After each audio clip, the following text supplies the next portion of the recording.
तो आज प्रयागराज में परमपिता परमात्मा के मूल ज्ञान का प्रचार होने जा रहा है। बहुत बड़े भाग हैं उन जीवों के जो अपने पूरे जीवन काल में एक बार भी बंदी छोड़ के कबीर साहब के मूल ज्ञान को सुन पाते हैं, और उससे भी बड़े भाग होते हैं उन जीवों के जो इस ज्ञान को थोड़ा सा भी समझ पाते हैं, क्योंकि ये वो ज्ञान है जिसके लिए बड़े बड़े ऋषि मुनि पीर पैगंबर औलिया तरसते रहते हैं, घर बार छोड़ के जंगलों में चले जाते हैं सत्य की खोज में, लेकिन फिर भी ये ज्ञान उनकी किस्मत में नहीं लिखा होता। कोई एक आधा हो बड़े भाग वाला जिसको ये ज्ञान मिल जाए, नहीं तो बहुत दुर्लभ है सत्संग मिलना। लेकिन मालिक की दया हो, प्रभु की कृपा हो, तो ये बहुत सहज ही मिल जाता है। जैसे आज हर घर में किसी न किसी संत महात्मा का सत्संग सुना ही जाता है, मोबाइलों के द्वारा, टीवी के द्वारा। एक ऐसा समय था जब हम खुद चल के जाते थे संतों के दर्शन करने, संतों का सत्संग सुनने। आज संत खुद ही हमारे घर में मोबाइलों के थ्रू, टीवी के थ्रू, वो खुद ही हमारे घर में सत्संग करते हैं। बिल्कुल समय बिल्कुल पलट गया, और ये वही समय है जिसके लिए कबीर साहब ने पहले ही कई संकेत दे दिए थे कि एक ऐसा समय आएगा जब घर घर होगा बोध विचारा। हर घर में ज्ञान की लहर चलेगी, लोग आपस में बातें करेंगे, विवेक जगेगा और सत्य असत्य का निर्णय होगा, और तब जो निष्कर्ष निकलेगा उसको सब धारण करेंगे। ये 600 साल पहले कबीर साहब ने अपनी वाणियों में दर्ज कर रखा है। तो आज वो समय आ चुका है जब सत्य और सत्य के ऊपर पूरी डिबेट चलती है, पूरी बहस चलती है। बड़े बड़े संत महात्मा इस ज्ञान को सुन रहे हैं, कईयों ने तो सरेंडर कर दिया। हजारों चेले हैं जिनके, वो तक आके नाम दीक्षा लेके गए। क्यों? क्योंकि उनके गुरुओं ने उन्हें 52 अक्षरों में बांध दिया था। कोई 5 नाम जप रहा था, कोई 8 नाम, कोई 10 नाम जप रहा था। लेकिन जब ये मूल ज्ञान सुना तब समझ में आया कि कोई नाम जपना ही नहीं है, कोई 52 अक्षर को जपना ही नहीं है, मंत्रों को जंत्रों को जपना ही नहीं है। बिना नाम जपे परमात्मा मिलेगा। अगर कोई रोड़ा है परमात्मा ना मिलने में, तो ये नाम जाप ही है। जब तक आप नाम जपना नहीं छोड़ोगे तब तक वो मालिक दया करने वाला नहीं है। तो आज उसी पे चर्चा करेंगे कि सत्य क्या है, असत्य क्या है, क्या करना है, क्या त्यागना है। तो आज का सत्संग शुरू करने से पहले परमात्मा के नाम पे जयकारा लगाएंगे। बोलिए परमपिता परमात्मा की, सदगुरु बंदी छोड़ कबीर साहिब की, सभी संतों की, सभी भक्तों की, आज के आनंद की, सकल हंस को बंदगी। साहिब बंदगी सतनाम।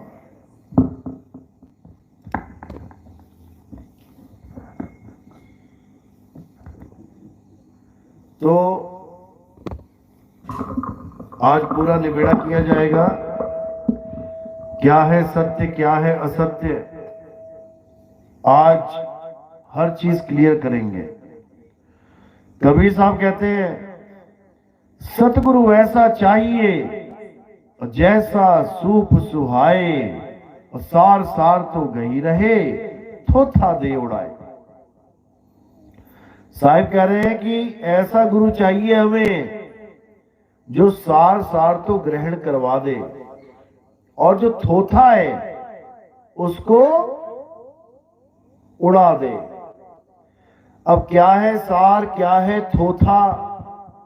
वाणी तो सब बोल देते हैं, हर कबीरपंथी के मुंह पे रटी पड़ी है ये वाणी।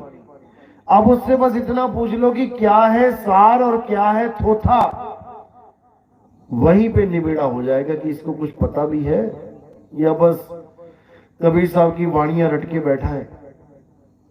अब क्या है सार, क्या है थोथा, इसके ऊपर बड़े बड़े ग्रंथ रच दिए गए हैं, जिसको साहिब ने बड़े ही विवेक के द्वारा वाणियों को बड़ी अच्छी तरह समझाने की कोशिश करी, लेकिन ये मूर्ख जीव समझ नहीं पाया।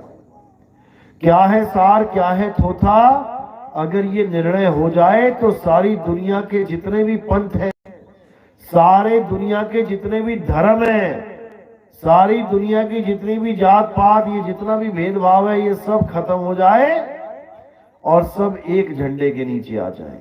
ये सार और असार के निर्णय के बाद ही हो सकता है। तो क्या है सार, क्या है असार, अच्छी तरह समझना है। साहिब की एक वाणी है, मोको कहां ढूंढे रे बंदे, मैं तो तेरे पास में।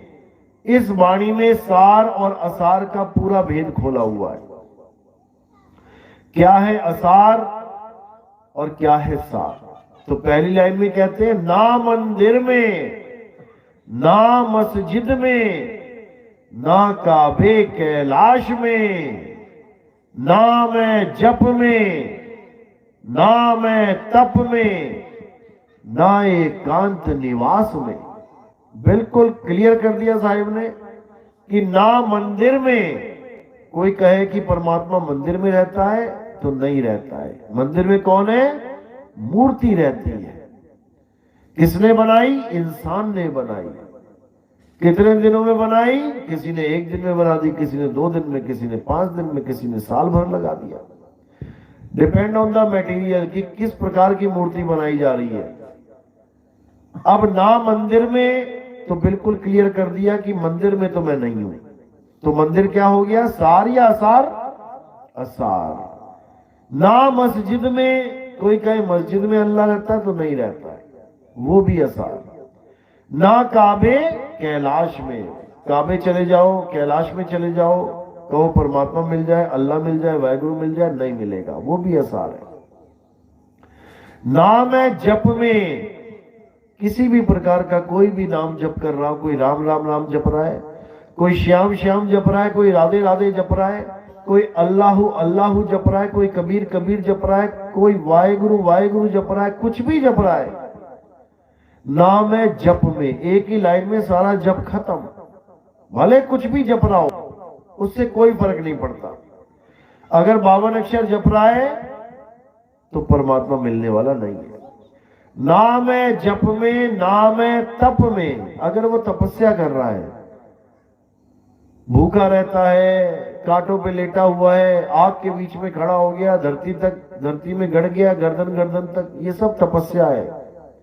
नाम है जप में, नाम है तप में, ना एकांत निवास में। घर बार छोड़ के एकांत में चला गया, जंगल में चला गया, पहले रोटी खाता था, पत्ते खा रहा है, कंदमूल खा रहा है, आदि मानव से इंसान बना, इंसान से दोबारा आदि मानव बन गया, क्या फायदा उसका? नहीं मिलेगा परमात्मा। ये सब असार है, ये सब असार है। फिर कह रहे नहीं प्राण में, नहीं पिंड में, और ना ब्रह्मांड आकाश में।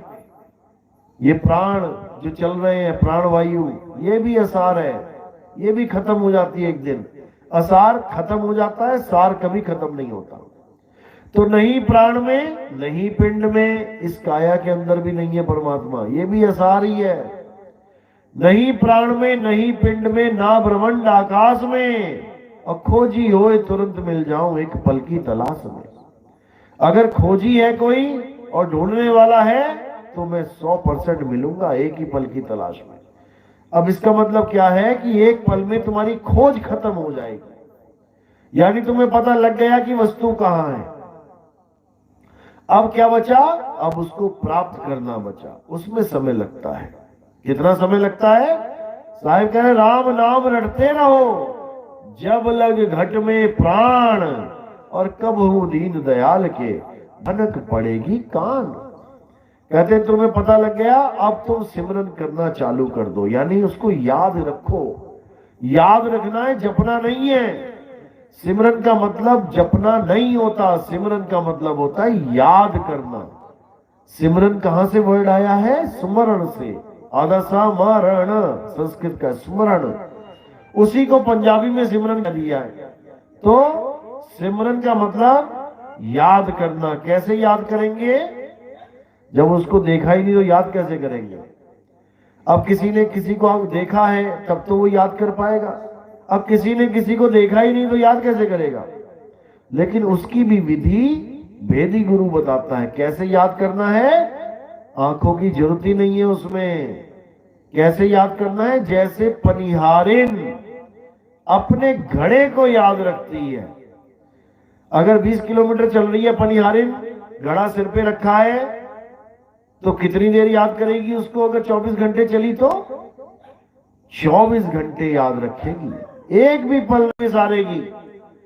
जिसको बोला सुमिरन की सुध यूं रहे, जीव गागर पनिहार, और बोले डोले सूरत में कहे कबीर विचार। यानी पनिहारिन अपने घड़े को सिर पे रखती है और अपना पूरा ध्यान घड़े पे रखती है। दिखता नहीं है घड़ा, उसे दिखने वाली चीज नहीं है कुछ भी कि वो घड़े को याद करेगी, घड़े की फोटो देखेगी, बिल्कुल नहीं। वो घड़े को स्थिर रखेगी, गिर ना जाए। स्थिर करना है केवल घड़े को।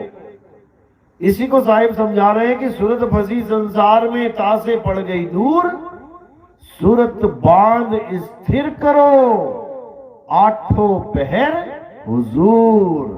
आठों पहर केवल एक ही काम होना चाहिए, सूरत को स्थिर करना है। इसके अलावा और कोई काम करना ही नहीं है।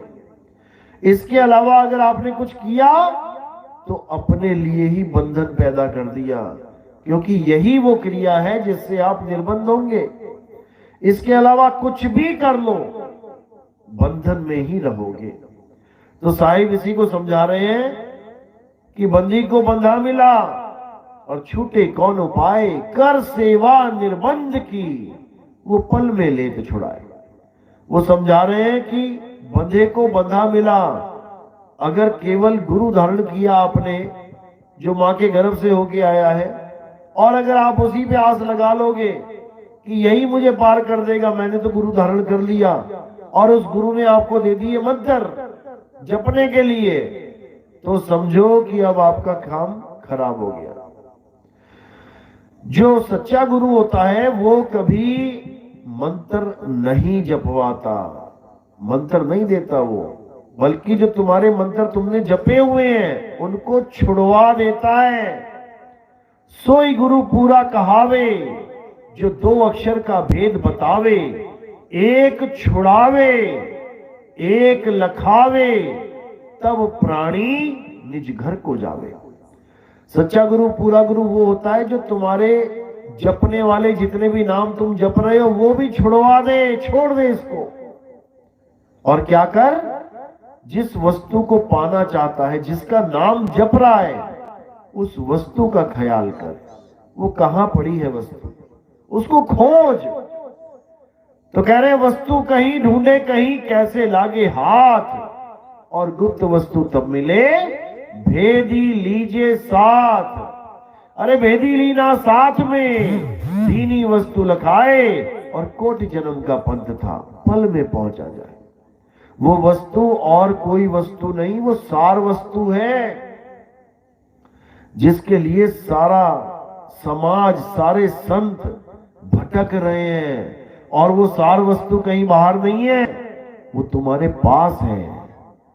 वो कहीं जंगलों में नहीं पड़ी है, वो तुम्हारे पास है। एड्रेस क्या है? अधर द्वीप तहां गगन गुफा में, है निज वस्तु सारा, और ज्योति स्वरूपी अलख निरंजन, धरता ध्यान हमारा। कोड वर्ड में समझा रहे हैं कबीर साहब, कोड में समझा रहे हैं कि समझ जा वो वस्तु कहां पड़ी है तेरे पास। अधर द्वीप तहां गगन गुफा में, है निज वस्तु सारा। वो निज वस्तु, तुम्हारी वस्तु कहां पड़ी है? अधर द्वीप में है। अधर द्वीप तक पहुंचने का रास्ता क्या है? अधर द्वीप यानी जो बिना आधार के है, जैसे चांद बिना आधार के, कोई कहे खंबे पे खड़ा है, नहीं।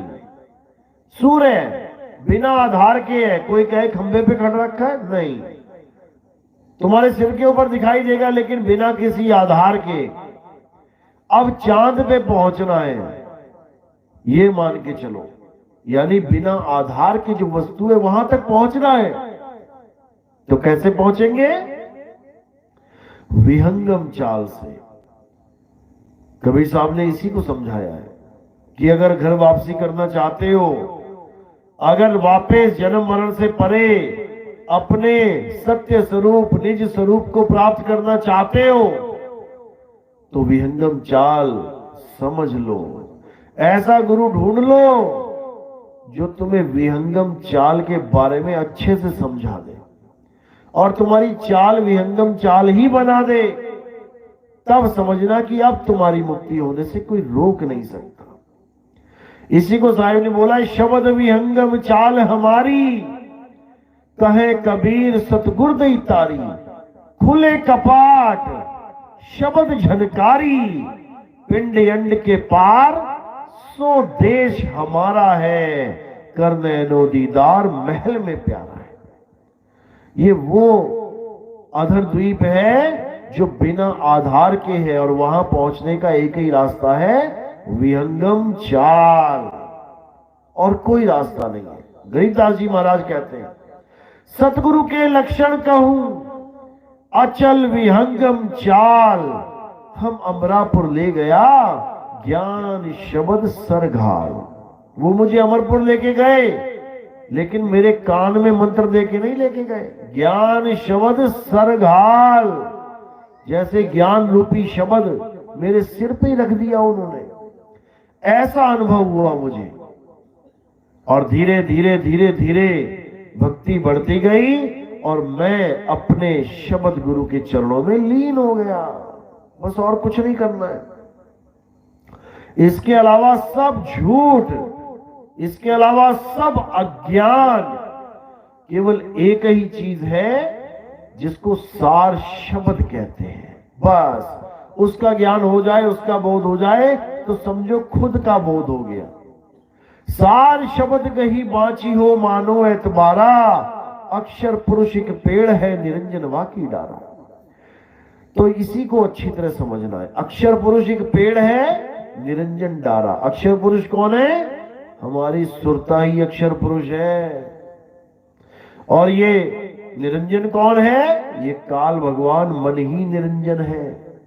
मन ही निराकार निरंजन जानिए, यही है निरंजन। और इसका जो साथी है वो है माया। मन का साथी माया।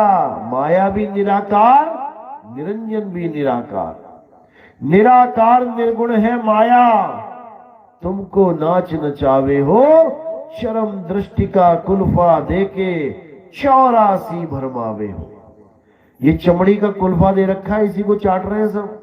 कुल्फी चाटते हैं ना, बाद में क्या बचता है? डंडी। डंडी फेंक देते हैं।